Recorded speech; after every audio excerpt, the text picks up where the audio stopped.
Bienvenue à Virage. Aujourd'hui à l'émission, nous allons vous parler du tout nouveau Jeep Grand Cherokee qui est enfin arrivé une nouvelle génération. On va aussi avoir Mario Vaillancourt de la Société de l'assurance auto du Québec qui va être avec nous pour parler, bien sûr, de sécurité routière. On va parler aussi d'un nouveau programme concernant l'entretien des véhicules électriques. Des nouvelles de l'industrie, on répond à vos questions. 670-9078, poste 230 ou encore virage@télémac.tv ou via notre Facebook. C'est les façons de nous rejoindre. Jacques, bienvenue. Marc Bouchard, ça va bien? Oui, Daniel. Il le faut, mon cher. En forme? Oui. Ben oui. Bon, parfait. J'espère que vous êtes en forme parce qu'on a tout qu'un véhicule pour jaser aujourd'hui. Le tout nouveau Jeep Grand Cherokee. Enfin, une nouvelle génération de Jeep Grand Cherokee. Je dis enfin parce que, imaginez-vous que le modèle actuel est encore assemblé à partir d'une plateforme Mercedes. Oui. Plateforme Oui. qu'on n'a absolument rien à y reprocher d'ailleurs, qui a permis au Grand Cherokee de traverser les années et de belle façon.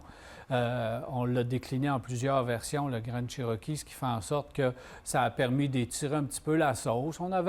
Évidemment, on a eu des périodes un peu plus turbulentes du côté de chez Chrysler. On a fini par faire une nouvelle compagnie avec Stellantis, qui s'appelle maintenant. Et là, on arrive enfin avec une nouvelle génération. Mais attention, là, il y a plusieurs choses sur ce nouveau Grand Cherokee qui est assez particulier. D'abord, il change de plateforme, je l'ai dit, c'est fini Mercedes. Bienvenue plateforme Alfa Romeo. Donc, c'est la plateforme Giorgio, mais modifiée passablement, cette plateforme-là.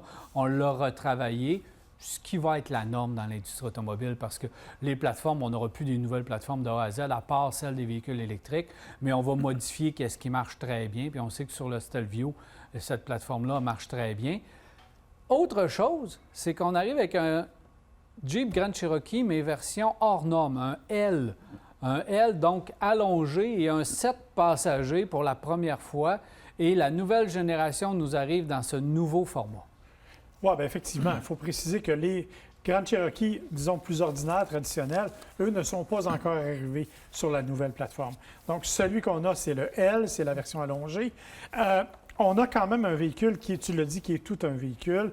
En termes de look, par exemple, on a vraiment conservé les éléments forts, on a peaufiné des trucs et va t'asseoir à l'intérieur. Et c'est un des éléments les plus marquants à quel point on a travaillé fort pour créer un habitacle qui est spectaculaire. Et ça donne le ton à là où Jeep veut aller avec le Grand Cherokee, avec le Wagoneer, entre autres. Donc, on veut vraiment se diriger vers un véhicule de luxe. Et ça, bien, je pense qu'on a réussi à prouver qu'on était capable de le faire. Ouais. Moi, je trouve que c'est vraiment réussi au niveau ligne. Là, c'est difficile de battre ça. Je pense que dans l'industrie de l'automobile aujourd'hui, si on regarde tout ce qui existe et qu'on a un Grand Cherokee à côté, on dit « wow, c'est vraiment la dernière évolution au niveau des SUV ». Et moi, j'aime beaucoup, beaucoup, beaucoup cette nouvelle ligne. Elle est attirante, ça a l'air robuste. Je regarde le véhicule, puis Jeep, ils n'ont jamais niaisé là, pour mettre des mags après des roues, parce que ces véhicules-là, hein, ils ont toujours des roues qui sont frappantes, et des roues 20 pouces, des pneus Pirelli. Ils mettent toutes des choses que la moyenne des acheteurs aimeraient avoir sur leur véhicule. Alors, tu achètes ça, tu n'es pas obligé de rajouter d'autres choses. Tu as déjà un véhicule au niveau look qui est premier et qui est premium aussi au niveau de l'habitacle d'intérieur. Bon, évidemment, il y a des choses qui retiennent l'attention. Là, on regarde la motorisation. On a gardé le 3.6, on a gardé le 5.7. Donc, de ce côté-là, il n'y a pas de surprise. Oui, mais le 3.6, Daniel, tu sais comme moi que c'est un des meilleurs moteurs au monde. Absolument. Puis il est encore super performant, là. C'est le moteur qui est dans ce véhicule-là. Il est d'une douceur remarquable. Puis on va en parler. On l'a essayé, moi, puis Jacques, justement. Bien sûr, il y a tous les modes au niveau des boîtes de transfert pour ce qui est de la traction intégrale, des capacités hors route du Grand Cherokee. Ça demeure, même si c'est encore amélioré. Là aussi, où il faut regarder, c'est des capacités de remorquage, 6200 ou 7000 quelques, je ne l'ai pas exactement, mais 7200 livres qu'on peut tracter avec le véhicule. Donc, on peut le faire travailler. Alors, au niveau performance, au niveau sécurité, cherchez-en des sécurités, tout ce qui existe, c'est dans ce nouveau Grand Cherokee au niveau sécurité, donc ils sont à jour. Au niveau technologie, moi, j'ai joué dans le tableau de bord. Là. Le bloc instrument du modèle qu'on a ici est 100% digital. Moi, j'ai choisi la version navigation comme bloc d'instrument. J'ai essayé de revenir avec les cadrans un peu traditionnels. Là. J'ai besoin d'un peu plus de temps pour m'y retrouver, mais tu peux choisir la configuration de ta planche de bord. Extraordinaire. Bravo, enfin, chez Jeep. L'écran intégré, j'en parle depuis tout le temps. Hein? Les écrans sur le tableau de bord, c'est fini. Elle est intégrée de façon merveilleuse. Le Uconnect, c'est simple à utiliser, efficace. La nouvelle génération fait un travail remarquable également. Donc, ça, c'est facile à manipuler. Puis, Dieu sait qu'on ne veut pas se perdre dans toute cette technologie, mais on veut avoir accès à nos choses de façon un peu intuitive. C'est rendu, c'est fait, c'est bien fait. Accès à la troisième rangée, c'est nouveau sur le Grand Cherokee, mais ça se fait aussi d'une simple main, facile à accès. Et l'espace, je me suis assis, c'est quand même assez respectable à l'arrière. Alors, tout est là. La seule chose, puis je veux vous entendre là-dessus, messieurs, la version Limited devient la version de base. Il y a quelqu'un qui peut m'expliquer ça? Ouais, non. J'avoue que ça, j'ai pas compris la nouvelle répartition des versions. La Limited est la version de base. Nous, on a la Summit. Tu as la Summit Réserve, qui est une coche en haut. La Overland, Summit, Summit Réserve. Ça devient compliqué. Honnêtement, je ne comprends pas. D'autant que celle-là, qui n'est pas supposée être la plus haute, honnêtement, je ne sais pas trop ce que j'ajouterais à ce véhicule-là. C'est le modèle à 79 000 Il y a le système de son Macintosh. Qui est fabuleux en passant là. Qui est écœurant. Ça, si vous aimez le son, vous allez pouvoir jouer là-dedans à l'infini pour ajuster le son des 19 haut-parleurs qu'il y a à l'intérieur. C'est incroyable à quel point c'est bien fait. Les matériaux, utiliser les surpiqûres dans ce véhicule-là. Jeep veut se positionner haut de gamme maintenant.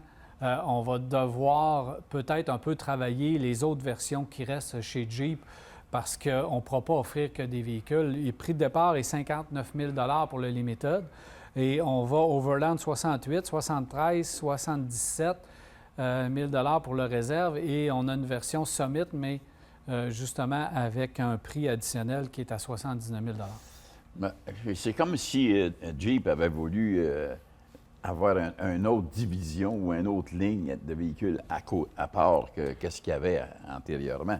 Parce que, regarde ce véhicule-là, les gens qui veulent du luxe, qui veulent avoir du confort, qui ont le moteur V6 qui fait un travail extraordinaire, une boîte automatique 8 rapports qui fait très bien paraître le véhicule et qui va permettre de remorquer beaucoup. Alors, c'est pas tout le monde qui ont affaire à aller dans le bois, qui ont affaire d'aller à la chasse, à la pêche, etc.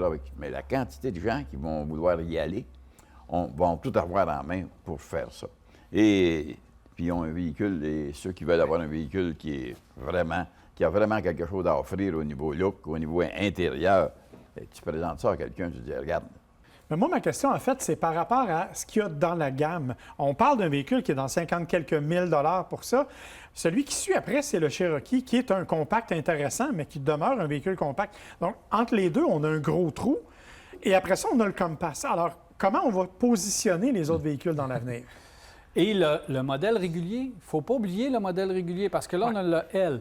Le modèle régulier, 5 passagers, est-ce qu'on va avoir des versions beaucoup plus abordables? J'ai hâte de voir comment on va moduler toute cette gamme de prix. Le nouveau Compass qu'on semble vouloir monter un peu plus haut de gamme, on n'a pas d'informations sur Renegade. Est-ce qu'il va durer? Est-ce qu'il va perdurer? Est-ce qu'on va le renouveler? Alors, ça expliquerait peut-être, par contre, ta question sur le Limited, si on prenait un régulier et qu'on avait des versions moins luxueuses un peu, on pourrait à ce moment-là partir en bas du Limited et monter. Oui, c'est ça. Peut-être qu'on va réussir à comprendre un peu vers où est-ce qu'on se dirige dans la gamme. Mais enfin, un nouveau Grand Cherokee, un design qui va laisser personne indifférent et un positionnement où il va falloir penser Jeep, véhicule de luxe. Maintenant, ça va être à Jeep de faire le travail. Absolument. Ouais. Merci, messieurs. Plaisir. Plaisir. On se revoit plus tard pour les questions. D'ailleurs, ça va être fort intéressant cette semaine au niveau des questions. On s'arrête à Virage et on vous revient.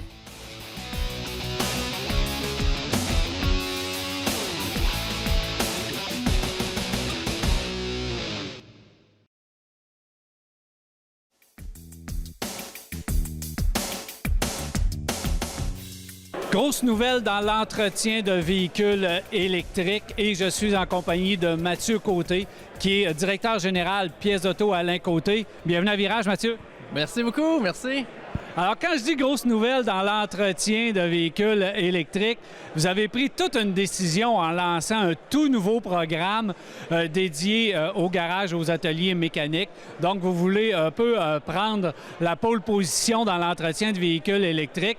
Parle-moi un peu de cette idée folle de lancer un tout nouveau programme mécanique haute tension. Écoute, ça part d'un meeting qu'on a eu dans notre équipe de direction.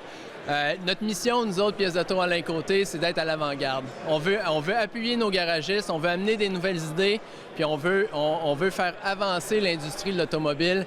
Puis quand on a vu l'arrivée des véhicules électriques, on n'avait pas le choix de faire quelque chose. Ça, c'est dans notre ADN. Fait que, on s'est assis tout le monde ensemble, dans notre équipe à l'interne, puis on s'est dit, bon, qu'est-ce que ça prend? Qu'est-ce qu'on fait? Où est-ce qu'on va? On a sorti des tonnes d'idées. À partir de là, ce qu'on a fait, c'est qu'on a rencontré plusieurs intervenants, l'Association du véhicule électrique de Québec, du monde qui ont évolué dans Théo Taxi, le projet qu'il y avait eu, du monde des manufacturiers et surtout des clients. On fait ça pour nos clients, fait qu'il faut aller leur demander leur avis. Fait que de là est né le projet mécanique, programme mécanique haute tension qu'on a développé pour nos ateliers mécaniques qui sont clients chez nous, qui achètent leurs pièces au day-to-day chez nous. Le 3 volets qu'on a ciblés en partant. Formation, hyper important. Quand on parle de véhicules électriques, il faut commencer là. Après ça, il faut que nos garagistes soient bien équipés. Je vais vous en reparler, mais au niveau de la sécurité, c'est super important, entre autres. Puis, il y a tout l'aspect marketing aussi qui vient avec tout ça. Il faut les faire connaître un peu. C'est pour ça qu'on est là aujourd'hui. Donc, un programme, c'est quand même une démarche à suivre parce que l'auto électrique, c'est pas tout à fait la même chose lorsque vient le temps de l'entretenir, de la réparer qu'une voiture de tous les jours. Donc, vous, c'est dans justement cet aspect, surtout sécurité, mais aussi connaissance de toute la gamme des produits électriques et des véhicules électriques. Alors, vous allez en tout temps alimenter les garages et les ateliers. C'est en plein ça. L'aspect le plus important, c'est la formation. Ça, c'est clair. Puis, quand on cherchait avec qui qu'on se colle pour faire la formation pour ce programme-là, qui est l'aspect le plus important. On a rencontré plusieurs formateurs. On a fini par venir ici. Ici, on est dans les locaux du Comité paritaire de l'automobile de Québec. On est fini ici, puis justement, on n'aurait pas pu mieux tomber. Eux autres mettaient au monde un programme qui s'appelle le programme Compétences VE. C'est un programme qui a été monté à la grandeur de la province. C'est un programme provincial de formation pour les véhicules électriques. C'est un long processus pour nos garagistes. Fait que c'est pas n'importe qui peut passer au travers de ce processus-là. Puis c'est tant mieux.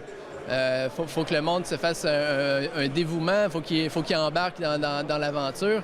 Fait que là, on a embarqué tout de suite avec eux autres, le comité paritaire, ce qui nous a amené à faire un projet pilote. Donc, le premier groupe, aussi avec le CAA Québec, le premier groupe, c'est Pièces d'auto Alain Côté avec le CAA qui ont envoyé du monde en formation. Projet pilote de toute la province, c'est nous autres qui l'a lancé avec le programme de compétences VE. Fait que nous autres, on a la chance chez Pièces d'auto Alain Côté d'avoir des clients extraordinaires. Nos clients, ils embarquent dans ce qu'on fait. Ce qui fait que, ça n'aurait pas été pareil s'il y avait 1, 2 clients qui auraient embarqué. Là, on en a 7 qui veulent évoluer, qui veulent avancer, puis qui embarquent dans cette roue-là. Quand tu pars avec 7 clients qui ont le goût, bien là, ça te motive, puis ça veut dire, OK, on a quelque chose, là. On avance, on continue. Fait que là, formation, suite à la formation, eux autres, il faut qu'ils s'équipent. Fait que là, on va voir nos gars d'équipement. On a 7 ateliers qui en veulent, là, tu sais. Fait qu'on est capable de négocier des choses pour eux autres. Fait que pour les équiper. Puis tous les outils, là, c'est un gros investissement. Fait que nos garagistes, ils investissent en temps au niveau de la formation avec leurs techniciens qui sont très occupés là, dans le day-to-day dans leur garage. Ça fait que Le fait de laisser aller pendant 229 heures leurs techniciens, c'est un gros investissement pour les garagistes. Ensuite, c'est pas fini. Il faut qu'ils investissent dans les équipements. Il y a au-dessus de 10 000 avancées d'équipements qui ont été achetés par chaque atelier qu'on a dans notre programme. On a aussi acheté des équipements nous-mêmes qu'on fait un prêt d'équipement exclusivement à nos garagistes qui sont membres du programme. Parenthèse, parlant des membres, c'est les bannières Napa AutoPro, les bannières Napa AutoCare. Ça, c'est les bannières qu'on leur offre, les programmes de garantie, tout ça qu'on leur offre. C'est juste eux autres qui ont accès à notre programme. Puis, les équipements qu'on a achetés pour eux autres, c'est juste eux autres qui ont accès à ça. Puis, ils sont utilisés, puis ça roule. Puis, très, très fiers de les appuyer. Les gens se demandent la question parce que le programme véhicule électrique, ça inclut également les hybrides, puis ça inclut également les nouveaux véhicules qui viennent tout juste de sortir. Tout à fait. Fait que nos garagistes sont équipés, sont formés pour les adresser. Puis ce qui est le fun d'avoir un réseau, parce que finalement, c'est un réseau de garagistes qu'on monte. Eux autres se font un échange d'informations. Ils ont des questions, ils sont pas sûrs, ils peuvent demander à leurs voisins, puis il n'y a plus de compétition. Ça, c'est le fun. C'est une très, très belle fierté qu'on a, que nos garagistes s'entendent ensemble, qu'ils évoluent ensemble, puis qu'ils nous donnent leurs besoins. Ce qui fait que je veux organiser une formation sur un sujet X, c'est plus un problème. On l'organise, puis j'ai une clientèle qui en veulent, puis qui en mange de cette formation-là. Fait que notre réseau, c'est notre force. Notre réseau de clients, c'est notre force pour pouvoir évoluer puis avancer avec eux. Mathieu Côté, merci beaucoup. Bonne chance pour votre programme. Je pense qu'il va que prendre de l'expansion. Et tout ça, bien, c'est au bienfait des gens et de la population qui achètent des véhicules électriques hybrides. Tout à fait. Il faut aller chercher leur confiance. Puis je crois qu'avec l'appui qu'on leur offre et leur proactivité, ça vient d'eux autres, là, je crois que c'est réussi. Merci beaucoup. Plaisir. Merci à vous. Je suis maintenant accompagné du propriétaire Garage AB Lepage, M. Benoît Lepage. Bienvenue à Virage. Bonjour Daniel, merci. Alors Benoît, c'est quoi l'importance pour un atelier mécanique d'adhérer à un tel programme lancé par Pièces d'Auto Alain Côté? Écoute, je ne veux pas trop étirer la sauce, mais si on fait un peu un historique de ce qu'on a vécu, en tout cas ce que j'ai vécu dans l'évolution de la technologie de l'automobile, moi, quand j'ai commencé à faire de la mécanique, on était avec des pointes encore. Puis quand on faisait des mises au point, l'automne, printemps, on changeait tout. Fil, câble, rotor, bougie, les pointes, le thermostat, puis tout. Puis quand ça a changé pour de l'émission électronique, là, ce qui se passait, ce qui était véhiculé comme message, c'est que les ateliers allaient mourir parce que électronique, ça brisera plus. Hein? Ça n'a pas été le cas. Ça n'a pas été le cas. Après ça, il y a eu l'injection électronique est arrivée. Tranquillement, pas vite. Hein? C'était des injecteurs centrales. Encore là, ça ne brisera plus, on n'aura plus d'ouvrage, on va fermer. Ça n'a pas été le cas. Les injections multipoints, et ainsi de suite. On est rendu à l'hybride électrique. C'est sûr que si on a réussi à s'adapter à tous les changements technologiques, et l'électricité, pourquoi pas? Et par contre, là où moi j'avais des interrogations, c'était comment mon atelier allait réussir à se former pour être capable de réparer ces véhicules-là individuellement. C'est là que la force du groupe d'Alain Côté, Mathieu et tout ça, son équipe, quand ils sont arrivés avec cette possibilité-là de former les gars pour être capable de répondre à cette nouvelle technologie-là, nous autres, on a embarqué les deux pieds là-dedans tout de suite. Oui, parce que ce qui sert à propulser le véhicule, c'est un système électrique. Mais au-delà du système électrique, ça reste une voiture. Donc, il y a beaucoup d'éléments que vous connaissez très bien, que ça ne change pas, par contre. Effectivement. Alors, il y a la direction, la suspension, il y a les freins qui sont encore présents. Il va y avoir d'autres choses qui vont se rajouter, puis il va certainement avoir de l'entretien, même un peu plus que ça, éventuellement. On sait que, par expérience, que les batteries sont quand même assez fiables, assez durables. Ça fait plusieurs années qu'il y a du Prius sur la route, puis qu'on n'entend pas parler vraiment de problèmes de batterie, en tout cas, pas avec récurrence.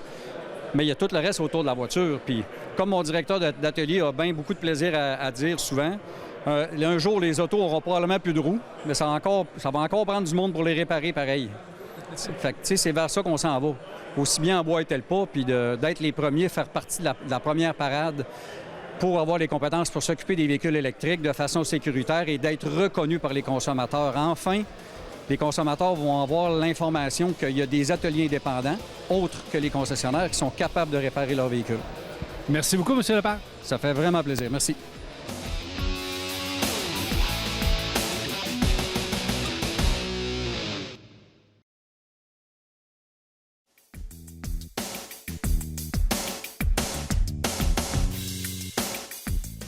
Voilà, de retour, c'est le temps des nouvelles de l'industrie. Et Marc, nous avons plusieurs nouvelles. On commence avec quoi? On commence avec Volkswagen, en fait, son fameux ID4 qu'on attend avec impatience. On a vu les versions 2 roues motrices et là, la version 4 roues motrices, la Pro All-Wheel Drive. Mais là, l'EPA, l'Agence environnementale américaine, vient de confirmer l'autonomie. On parle de 401 km d'autonomie en version rouage intégral. Très respectable. Ce qui est très respectable. La All-Wheel Drive S, la Pro S, en fait, là, qui est un peu plus puissante, on parle de 385 km d'autonomie, ce qui est quand même tout à fait raisonnable. On est bien entendu dans tout ce qui se fait les autres. On rappelle qu'on vise aussi beaucoup une rapidité de recharge. Hein? On dit que ça passe de 5 à 80 en 38 minutes sur une borne à 125 kWh. Et on rappelle que les gens qui vont s'acheter une ID4 vont avoir Electrify Canada qui leur fournit la recharge gratuitement pendant 3 ans. Évidemment, le nombre de bornes Electrify Canada est un peu limité actuellement. Il y en a quelques-unes dans la région de Lévis de mémoire, mais on estime qu'ils vont aller grandir. On parle de 38 nouveaux sites qui devraient s'ouvrir pour Electrify Canada au pays. Donc, quand même intéressant pour les gens qui le veulent. L'une des questions, c'est le volume du côté de chez Volkswagen. Est-ce qu'on va être capable d'avoir du ID4 en volume? Et qu'est-ce qui va suivre du côté de chez Volkswagen? On a hâte de voir le portfolio. Oui, parce que là, Volkswagen a aussi profité de l'occasion pour dire Tesla, on va vous dépasser en 2025. C'est demain matin. On va vous dépasser et on aura 70 véhicules à batterie vendus à travers le monde, 70 modèles différents de Volkswagen qui vont être électriques. 2 plateformes. Probablement. Ou même 1,5 parce qu'on Ouais, modifie la MQB. Ouais. Exactement. Donc, c'est là qu'on en est chez Volkswagen, mais je rappelle qu'elle n'est toujours pas arrivée chez les concessionnaires. Bon, je dis ça, je dis rien. Du côté de chez Mazda, on étire encore un petit peu la sauce avec le CX-5.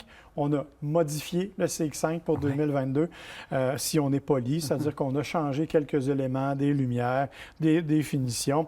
C'est surtout, en fait, la boîte automatique qu'on a modifiée. Ça, c'est la partie la plus importante. Et on a aussi changé ce qu'on appelle le Intelligent Drive Select. Donc, un système qui permet de changer les modes de conduite, qui, dit-on, est plus efficace qu'il ne l'était. Donc, c'est essentiellement les changements du CX-5. CX-5 qui est toujours aussi populaire, on va le dire. C'est un véhicule qui fonctionne très bien pour Mazda. Donc, je pense que c'est une bonne idée de prolonger. Un des bons choix dans le segment. Ouais. Bien assemblé, bien fini, fiabilité qui est là. Puis la motorisation, bien écoute, on conserve les mêmes moteurs qu'on avait déjà, là, incluant le 2.5 turbo. Donc, ça ne change rien de ce point de vue-là. Produit éprouvé. Exactement. Parlant de produits éprouvés, la Toyota Corolla Cross qui va arriver pas chez éprouvé, nous. là. Pas éprouvé encore chez On nous. ne l'a pas éprouvé Mais encore. ailleurs, on a décidé qu'on se lançait dans quelque chose d'un peu plus élaboré. Chez nous, on dit, bon, on va arriver avec un petit modèle, une version hybride qui devrait suivre. Mais là, la version hybride, elle est confirmée. On a même une version Gazoo Racing, une version GR qui va être faite. Ça, c'est à Taïwan. Évidemment, on n'a pas de détails particuliers parce qu'on parle que c'est un petit moteur 1.8, là, donc ça ne retient pas ton souffle quand tu vas être au volant parce que ça ne sera pas super performant, évidemment. Mais c'est intéressant de voir qu'on a déjà commencé à faire des déclinaisons de la Corolla Cross qui devrait arriver bientôt. À mon avis, c'est un petit véhicule extrêmement prometteur, mais on verra ce que ça va donner, bien sûr, au niveau du marché quand on va arriver chez nous. Quelle mise en marché encore? Tu sais, c'est un super de beau petit véhicule, là, sport utilitaire, il est vraiment cute. Mais à part la planche de bord intérieure, il n'y a rien qui rappelle le Corolla. Pourquoi avoir utilisé le nom Corolla alors qu'on aurait pu faire une déclinaison puis l'appeler RAV4 Cross ou RAV3, peu importe? Oui. Moi, là, je commence à pas aimer les réutilisations de noms à tort et à travers, et surtout quand ça n'a pas de rapport comme ça. Mais là, c'est tout le monde. Écoute, moi, celui qui me fait toujours frémir, c'est le Mitsubishi Eclipse Cross, qui n'a comme rien à voir avec l'Eclipse original. Mais bon, que veux-tu? Bon, on recycle les noms, puis ça m'agace un petit peu, mais ça n'enlève rien au véhicule qui semble effectivement très prometteur. Tout à fait d'accord avec toi. Est-ce que quand tu reçois ta voiture, tu es content d'avoir l'odeur de voiture neuve? Bien, absolument, tu achètes des voitures neuves pour l'odeur. Bien, imagine-toi que chez Nissan, on a pris ça très au sérieux. On a même engagé un ingénieur. C'est un nez, en fait. C'est effectivement, le gars est là, c'est sa spécialité. On l'a présenté à la presse cette semaine. Le gars, c'est sa job. tout ce qu'il fait, c'est qu'il doit s'assurer que les matériaux utilisés à l'intérieur de votre Nissan, entre autres dans ce cas-ci, il travaille sur le nouveau Qashqai qui va sortir bientôt, que les matériaux, quand ils vieillissent ou quand ils sont soumis à certaines conditions particulières, hein, c'est quand même des cuirs de siège entre autres, on peut s'imaginer, qui conservent leur odeur. Alors, on a prévu un département complet d'odeur chez Nissan. Donc, on contrôle l'odeur d'origine, puis Oui. on veut qu'elle perdure dans le temps, si je comprends bien. Exactement. Donc, le monsieur en question est même autorisé à modifier les contenus, le type de matériaux, si jamais ça ne fait pas l'affaire. Alors, si jamais ta voiture ne sent pas bon, tu sauras qui appeler. C'est M. Peter Carl Eastland, qui est titulaire d'une maîtrise en chimie et en sciences médico-légales. Bien, on engage des ingénieurs de son pour le son de l'échappement et tout, le son à l'intérieur du véhicule. Alors, pourquoi pas celui de l'odeur? Ça, j'avoue que je le trouve particulièrement drôle. Par contre, il faut faire attention. Là, si tu veux que l'odeur perdure après 3 ans, 4 ans de ton véhicule, il faut que ça sente fort au début. Là. C'est ça. Mais tu sais, on rappelle que J'espère chez qu'on les va Allemands, moduler le tout. chez les Allemands, on utilise des petites pioles de parfum que l'on peut moduler. Ouais. Bon, on n'est pas rendu là encore. Chez Chevrolet, on s'est lancé dans le Silverado. On refait un petit peu le Silverado et on arrive avec une version ZR2. On sait que la version ZR2 a été très, très populaire du côté du Colorado. C'est un petit véhicule qui est définitivement plus performant au niveau hors route, bien sûr, des roues plus grandes, des pneus de tout-terrain, des suspensions améliorées, une plaque de protection supplémentaire en dessous, les crochets de remorquage à l'avant. Bref, on est vraiment dans un véhicule tout à fait hors route. Donc, le ZR2, Quel beau véhicule. il est magnifique. Il est vraiment super beau. V8 6,2 litres, quand même, 420 chevaux, 460 livres-pieds de couple. On va un plus loin. On avait une version, est-ce que c'est une La version XT4 ou Élévation ou on avait AT4? Oui. On avait une version quand même un peu en route, donc ça, c'est un peu plus extrême. Ça, c'est vraiment la coche au-dessus. Comme je te dis, c'est l'équivalent du ZR2 Colorado. Mais on est quand même un véhicule qui est capable de travailler, là, 8900 livres de capacité de remorquage, ce qui n'est pas négligeable. Bien sûr, c'est un peu extrême. Rappelons quand même que toutes les versions du Silverado, ont quelques petites modifications, des phares qui ont été changés pour 2022. Rien de majeur, mais celui-là, c'est définitivement le plus important des changements. Ils ont beau le changer, il n'y en a pas d'un concessionnaire. Exactement, mais je te le dis. Il n'y en là. a pas d'un coup. On a beaucoup parlé des différents véhicules, des différentes compagnies qui font maintenant des divisions un peu plus hors route, un peu plus extrêmes. On vient de parler du ZR2 chez Chevrolet. On a le TRD Pro chez Toyota, on a le Wilderness chez Subaru. Mais là, on nous arrive avec Honda qui nous présente le Trail Sport. On ne sait pas exactement en quoi ça va consister. C'est sorti avec un logo, avec une petite vidéo qui est un passeport Trail Sport. Donc, on peut supposer que ça va s'adresser, bien sûr, à ce type de véhicule-là. On dit que ça va améliorer les capacités hors route du véhicule, mais surtout, et ça, je pense que c'est un bon coup d'Honda, on va vendre une flopée d'accessoires que l'on va pouvoir mettre sur les véhicules au niveau Trail Sport. Donc, on va pouvoir équiper et personnaliser les véhicules. Un peu l'exemple de ce que Mopar propose, par exemple, là, du côté de chez Jeep. On sait que, ou que même TRD le fait chez Toyota, c'est extrêmement rentable comme opération. Donc, je pense que c'est une excellente chose.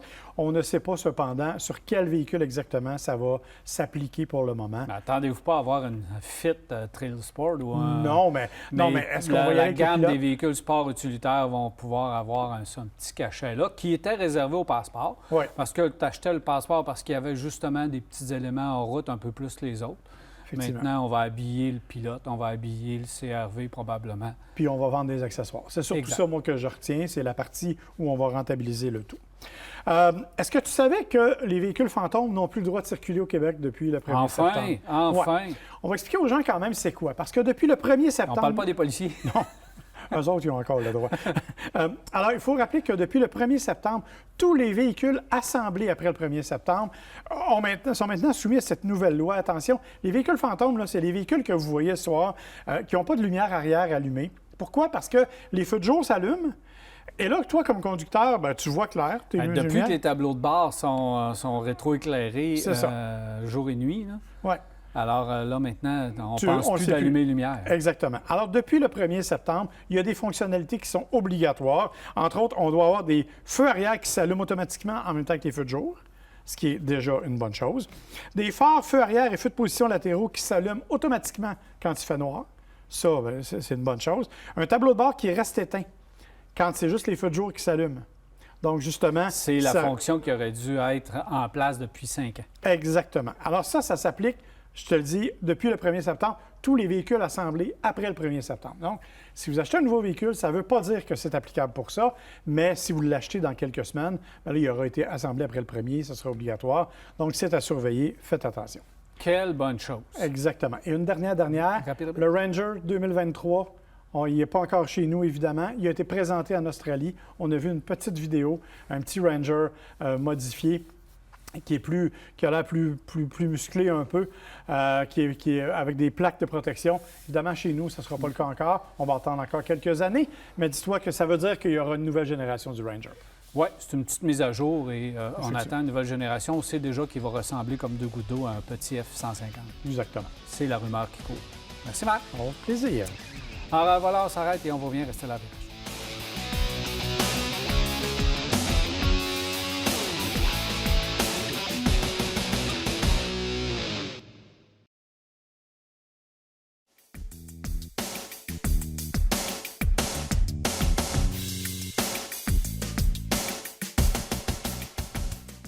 Bon, de retour, c'est le temps de parler de sécurité routière en compagnie de Mario Vaillancourt de la Société de l'assurance auto du Québec. Salut Mario. Salut Daniel. Ça va bien? Très bien, merci. On passe Bien on content de passe un bel t'avoir été. pour cette nouvelle saison, encore une fois. Plein de bons sujets où on va parler de sécurité routière, bien sûr. Juste avant, peut-être un bilan de l'été. Comment s'est passé l'été sur les routes? Bien, écoutez, c'est sûr que nous, le bilan de l'été en cours, ce sera vraiment connu lors du bilan routier qui sera dévoilé au printemps prochain. Mais nous, on a évidemment mis beaucoup d'efforts, encore une fois, sur justement la sensibilisation pour les automobilistes parce que, comme malheureusement l'été, c'est une période où on note beaucoup d'accidents avec blessés, avec décès, malheureusement. Donc, on était très actifs là-dessus. Mais le bilan routier qu'on a dévoilé au printemps dernier a été un bilan dans lequel on avait un bon nombre de blessés de moins. On a cependant constaté que pendant la pandémie, parce qu'on parlait de l'année 2020, on a remarqué certains comportements, comme par exemple la vitesse, comme par exemple le port de la ceinture, qui a été comme un peu négligé, et également un facteur contributif au niveau de la conduite avec les facultés affaiblies. Alors, on prend ça en note, évidemment, on intervient à chaque année, mais on analyse ça de très près. Présentement, la campagne qui fait jaser, c'est la campagne distraction. On veut éviter les gens, puis Dieu sait qu'il y a de la distraction dans les voitures aujourd'hui et autour de nous. Vous avez une campagne là-dessus. Oui, bien, le titre, c'est « Penser à conduire ». Penser à conduire, parce que conduire, c'est quelque chose qui demande toute notre attention. Les gens pensent que conduire une auto, on peut faire des choses qu'on fait au bureau tout en conduisant. Alors, nous, le message, et là, on a parlé du cellulaire dans le passé, évidemment. On ne dit pas de ne plus parler du cellulaire, mais là, on met l'accent sur, c'est une nouvelle approche, on met l'accent sur d'autres distractions, des distractions cognitives. C'est-à-dire, et le message le démontre bien, on voit une dame là, qui raconte qu'elle a eu un accident, mais elle a pensé à plein de choses, dont ses affaires personnelles, refaire sa toiture, et qu'elle a oublié de penser à conduire. Alors, c'est essentiellement le message qu'on lance. Mario, avec les voitures, avec la conduite semi-autonome et les voitures qui commencent, l'industrie automobile commence à parler de gens qui n'auront plus besoin de conduire. Alors, les distractions, évidemment, vont être encore plus grandes parce qu'on va avoir plus de temps pour penser à d'autres choses. Oui, et il faut penser à conduire. C'est sûr qu'il y a des technologies qui viennent nous aider à conduire. Mais il faut toujours, nous, être présents, avoir le contrôle total de notre véhicule.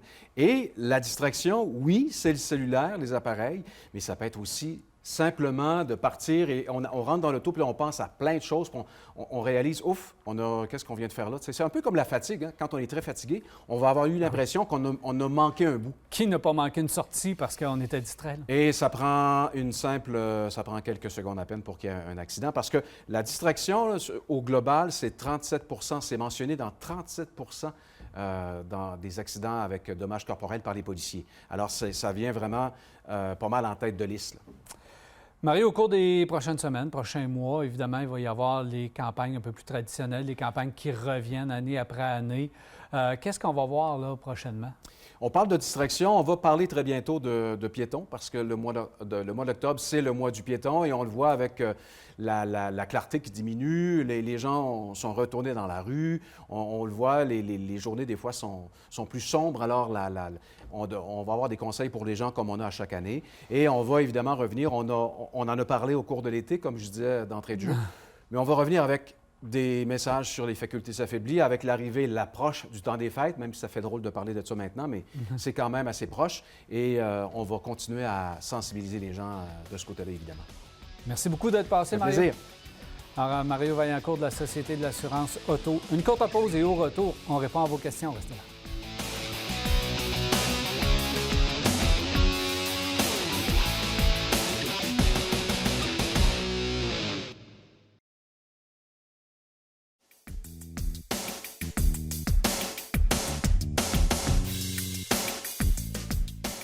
Voilà de retour, 670-9078, poste 230 ou encore virage à telemac.tv ou via notre Facebook. C'est les façons de nous rejoindre pour nous poser vos questions et commentaires. Alors, messieurs, on a quand même plusieurs questions, commentaires comme d'habitude et j'apprécie beaucoup. Il y a Steve qui commence avec son rêve. Il dit « Je rêve depuis longtemps d'un Audi A8 depuis sa sortie. Je suis maintenant prêt à faire l'acquisition d'un Audi A8, probablement d'occasion. Est-ce que mon rêve va tourner au cauchemar? » C'est presque certain. C'est presque certain. Un jour ou l'autre. Oui. À court terme, il risque d'avoir du plaisir, par exemple. Ça Ouais, dit, mais en même entre temps- les réparations, oui. Mais ça dépend vraiment de la profondeur de ses poches, c'est-à-dire l'épaisseur du portefeuille. Parce que dès que tu vas rentrer chez le concessionnaire avec ça, tu vas t'en rappeler. Parce que ça s'appelle Audi, c'est une marque de luxe. Les prix affichés pour pas n'importe qui pouvait travailler après ça, en plus de ça. Tu sais, il y a des gens qui disent je vais m'acheter une voiture de luxe, je vais aller la faire réparer. J'ai quelqu'un que je connais, un garage à quelque part, il va me faire ça.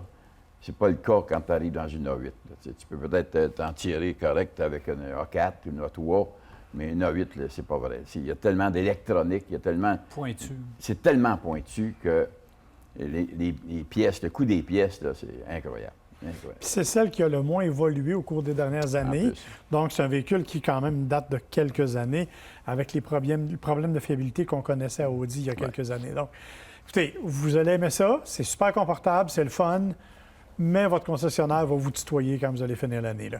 Quelle direction précise, par contre? Ah, ouais, S'il y a une qualité hors pair, ce véhicule-là, le son du Silence, moteur confort, est extraordinaire. moteur.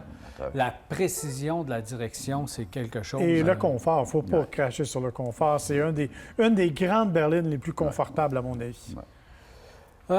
Guy regarde, je voudrais savoir si le prix du F-150 électrique est bel et bien de 68 000 j'ai peur d'avoir une surprise parce que je suis en cours de commande du nouveau F-150 électrique. Le Lightning. Oui. Honnêtement, ça C'est le me... préannoncé, 68 000. C'est ça. 59 000 pour le véhicule de travail. 68 000 préannoncé. Alors, Mais c'est la là, version de base. Il faut toujours préciser que c'est comme tout le reste et comme sur C'est les ça. pick-up, tout pick-up qui se respecte, on va pouvoir ajouter une tonne et quart d'options. Puis vraisemblablement, les versions de base vont être extrêmement rares. Donc, il y a deux choses. Parce que maintenant, si tu commandes un véhicule comme ça chez le concessionnaire et vous allez vous faire le prix, ils vous font le prix à 68 000, les taxes, vous signez le contrat, mais la clause est écrite que si le prix change en cours de route, vous devez assumer la différence. Absolument. c'est ça. Et ça, c'est là que vous devez faire attention parce que oui, il peut y avoir des versions différentes qui arrivent, il peut y avoir le transport, préparation, le prix est différent et ça peut effectivement changer si vous commandez très, très tôt le véhicule. Après ça, si vous voulez être certain du prix, mettez pas vos initiales à côté de la clause. Dites, si c'est pas ce prix-là, je cancelle. Puis ils vont vous le commander pareil. Absolument. Parce que ce qui va arriver, c'est qu'il était pas mal pris avec le véhicule comme tel. Là. Parce que ce qu'ils commandent là, ça va être dans les premiers véhicules qui vont arriver du Lightning. Alors, automatiquement, si tu n'as pas besoin, là, à la quantité de monde qui attendent pour des véhicules, pour les pick-up Oui, dans le moment. Là. Tu comprends, Jacques, que ça peut bien arriver que, par exemple, le Mustang Mach-E, qu'on le disait 49 000 un bout de temps, ou à tout près de 50 000. Puis les premiers véhicules Mach-E qui sont arrivés étaient à 70 000, 73 000. Puis même aujourd'hui... donc, la personne qui pensait avoir un véhicule à 50 000 ne veut pas payer 80. Donc, tu vois, ou 70 000, on ne veut pas avoir la surprise et être obligé de payer. Puis le problème, c'est que tu parles de la Mach-E, le plus bel exemple, c'est ça. Les versions Select, là, qui sont les versions d'entrée de gamme, il n'y en a pas nulle part. Essaye pas d'en chercher, il n'y en a pas. Fait que, oui, tu peux attendre 2 ans pour l'avoir, mais c'est sûr que pour le prix de base, ça demeure un prix de base. Il faut se protéger à la signature du contrat lorsqu'on commande un véhicule et de plus en plus, vous allez devoir commander vos véhicules d'avance. Alors, il va falloir être prudent pour éviter les surprises puis les mauvaises surprises dans la plupart des cas. Puis ça ne m'étonnerait pas qu'il y en a qui en profitent pour peut-être augmenter un peu le prix. Monsieur Germain, il dit, je choisis quoi entre le RAV4 branchable et hybride? Est-ce que ça vaut la peine de payer plus cher pour le branchable? Bien, la réponse, moi, je vous dirais, c'est oui, parce que c'est quand même 70 km, 68 officiellement, là, 70 km à peu près d'autonomie en mode 100% électrique. On parlait la semaine dernière de la BMW qui avait 30 km, puis on trouvait que c'était suffisant pour faire dans l'environnement. Évidemment, à 70, c'est encore mieux. Le gros problème, c'est la question de la disponibilité. C'est vrai que les hybrides ne sont pas nécessairement plus faciles à obtenir, mais vous risquez d'en avoir plus des hybrides que des primes, malheureusement. Ça peut faire le travail, parce qu'un hybride fait le travail et va être facile, va être agréable aussi à rouler, va être plus économique aussi et va être facile à revendre le jour où vous allez pouvoir vous en défaire. Alors moi, je n'aurais pas peur. C'est toujours selon le kilométrage qu'on fait, mais si c'est un véhicule de promenade plus qu'autre chose, ben, moi j'irais avec un hybride plutôt qu'un branchable. Voilà. Un Forester 2016, 147 000 km. Est-ce qu'on achète, oui ou non? Je n'ai pas le prix à payer. Il ne faut pas que ce soit trop cher, par exemple, puis je le ferai inspecter correctement pour s'assurer que le moteur est correct, qu'il n'y a pas de problème côté moteur au niveau cognement, au niveau consommation d'huile, etc. Donc, ça prend l'inspection pour moi. Et le prix doit être correct, mais là, je n'ai pas le prix. En 2016, Forester, c'est certain que ça a changé de modèle en cours de route. C'était fort probablement une allocation ou quelque chose du genre. 147 000 km, d'après moi, c'est quelqu'un qui a roulé pas mal. Oui, c'est quelqu'un qui a roulé et qui essaie, en tout cas, qui essaie de s'en défaire plutôt que de payer le montant de kilométrage qu'il a à faire ou c'est un particulier qui avait ça. C'est en général un assez bon véhicule. Et comme toujours, Subaru ont trouvé une niche. Ils se sont placés entre des véhicules de luxe et des véhicules dits conventionnels. Alors, il va coûter un petit peu plus cher au niveau entretien. Eux autres, il y avait les claquements de moteur, toutes ces choses, de consommation d'huile. Il y a un devoir à faire là, pour acheter ce véhicule-là. Effectivement, le moteur consomme énormément d'huile, surtout les années 2015 à 2017 à peu près. Ouais. C'était déjà connu au moment où les véhicules étaient neufs. Donc, évidemment, avec 5 ou 6 ans et près de 150 000 km, ça n'a pas dû s'améliorer. Donc, oui, une bonne inspection, mais si le prix est bon, pourquoi pas? Si on dit que l'inspection mécanique n'est pas pire, ça, c'est pas grave. Non, même ça, si je te dis, ça prend juste une bonne inspection. Consommation d'huile, moi, ça ne me dérange pas du tout. S'ils me disent que la mécanique est correcte, le prix surtout, parce que le prix, il ne faut pas qu'il soit cher, pourquoi pas? Puis le cognement d'un Subaru, je m'excuse, là, ça fait partie de la personnalité. Là. On a tous conduit des Subaru. Puis le matin, quand tu te lèves, ça claque, c'est clair. Ouais. Karine a dit je regarde pour un Soul électrique neuf. J'ai déjà un Soul de 9 ans que j'aime beaucoup. Est-ce que je vais pouvoir le garder aussi longtemps? Absolument. Ben oui. Surtout que c'est un neuf, c'est une nouvelle génération à 385 km d'autonomie. Alors, moi, je pense que vous allez le garder même encore plus longtemps, ce véhicule-là. Oui, selon moi, c'est une bonne achat, ça. Effectivement, ce n'est pas un véhicule à problème non plus. Puis vous connaissez déjà le Soul. Vous ne serez pas en terrain inconnu non plus avec ce véhicule-là. Absolument. Louis, avez-vous essayé le nouveau petit camion hybride de Ford? J'imagine qu'on parle du Maverick ici, là. Oui. On n'a pas encore touché à ce véhicule. Non. Bon, comme je dis, je me suis assis dedans, moi, parce qu'il était là, puis on avait le droit de le regarder, mais on n'a pas pu le conduire. Donc non, on ne sait pas comment il va. Il est beau, il est intéressant. Le flex bed, là, la façon dont c'est pensé, c'est vraiment une bonne idée. Et ça va être populaire Il faut faire attention. Je ne sais pas si vous avez vu récemment, il y a un concurrent qui est le Santa Cruz du côté de Hyundai. Et c'est actuellement le véhicule qui se vend le plus rapidement aux États-Unis, le Santa Cruz. Alors, ça va aussi faire une gentille compétition entre les deux. C'est pas là que c'était vendu le plus rapidement aussi, l'El Camino? Aux États-Unis? Peut-être, mais bon. Ça s'est vendu vite, ça a arrêté de se vendre vite. On peut-tu rappeler qu'il y a des histoires, des erreurs historiques qu'on a tous faites, là? On a acheté des ponies à tonnes au Canada. Bien, allons-y justement dans les véhicules. François, ça, c'est une question que j'adore. Je veux m'acheter l'un des pires véhicules de l'histoire récente. Mes pires véhicules dans le sens esthétique et non vraiment catastrophe mécanique. Il dit c'est un trip, il veut s'amuser, il veut avoir une voiture LED, j'imagine. Il y a quelques suggestions et il veut savoir si nous, on peut en ajouter. Donc, il y a la Subaru Baja, il y a une Fiero, il y a une Néon, que ça, moi, je trouve que c'est pas si pire. Un Aztec, hein, Marc? Taratata. On chiale pas contre les Renault 5, AMC Aquarium, donc... les Pacers. Les Pacers. Les célèbres Pacers qui étaient... Peut-être un Pinto et quoi d'autre, donc on veut s'amuser. Que c'est une attaque personnelle, là? Mon premier véhicule, ça a été un Pinto. Fait que la question s'adresse à Marc, qui a déjà eu un Pinto, qui a déjà eu un Ford Aztec. Alors, Marc, J'ai déjà eu un Ford XP aussi. Hein. Ça, oh boy, OK. Faites une recherche, vous allez voir que c'était pas très joli non plus. Bref, vous avez oublié un qui est cher à mon cœur, c'est le Caliber SRT, qui était... malheureusement, mécaniquement aussi pas très agréable, mais qui n'était pas particulièrement joli au niveau du look. Écoutez, c'est sûr que tout ce que vous avez nommé là, il y en a plein d'autres qu'on pourrait nommer. Là, on peut en ajouter, c'est une question de goût. Moi, les Mustang 2, à l'époque, je trouvais ça d'une laideur épouvantable.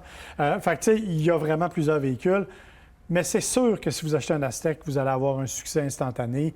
C'est le genre de voiture que tout le monde trouve laide, mais que tout le monde connaît à cause de Breaking Bad et à cause de différentes conditions. Donc, c'est sûr que l'Aztec, à mon avis, c'est le trophée toute catégorie dans cette catégorie-là. À la réalisation, on me suggère le Malibu Max. Oh oui! Pas piquer des verres en termes de laideur également. Mais c'est bon au point de vue mécanique. Et quand tu parles de l'Aztec, c'est bon aussi au niveau mécanique. T'sais. Parce qu'il y aurait le Pacer. Le Pacer, c'était quelque chose à avoir aller. Là, tu suis ce genre d'aquarium-là. Et d'une laideur incroyable. Si on y va, on peut toujours parler de la Lumina aussi. Rappelez-vous, les extrêmes longueurs en avant. La Fiero, pour si on veut aller un petit peu plus loin. Là, c'est ça. Le choix est assez grand. L'important, en fait, c'est que peu importe ce que vous achetez, si vous l'achetez parce qu'il est laid, faites attention à la mécanique, parce que vous allez peut-être trouver ça fatigant de payer tout le temps pour réparer un char que vous ne trouvez pas joli en plus. Il faut que à ta défense, la Aztec, au moins, une mécanique qui pouvait être un peu assez durable. Oui, parce que les panneaux de carrosserie ou n'importe quoi, là, quand c'est dépassé, il n'y en a même plus dans les cours de démolition. C'est assez incroyable. Si vous avez des suggestions à la maison, gênez-vous pas, envoyez-nous-là. Et peut-être la semaine prochaine, on pourra poursuivre sur la question des véhicules les plus laides. Si vous avez des photos, on les prend aussi. Si vous avez des photos, pourquoi pas? On va montrer vos photos également. Alors, merci beaucoup, messieurs. Plaisir. Fort agréable, encore une fois, aujourd'hui. Alors voilà, c'est déjà tout pour Virage. On se reparle mardi soir prochain à 21h30 pour un autre Virage. Cette émission vous a été présentée par les Centres d'inspection technique CAA Québec.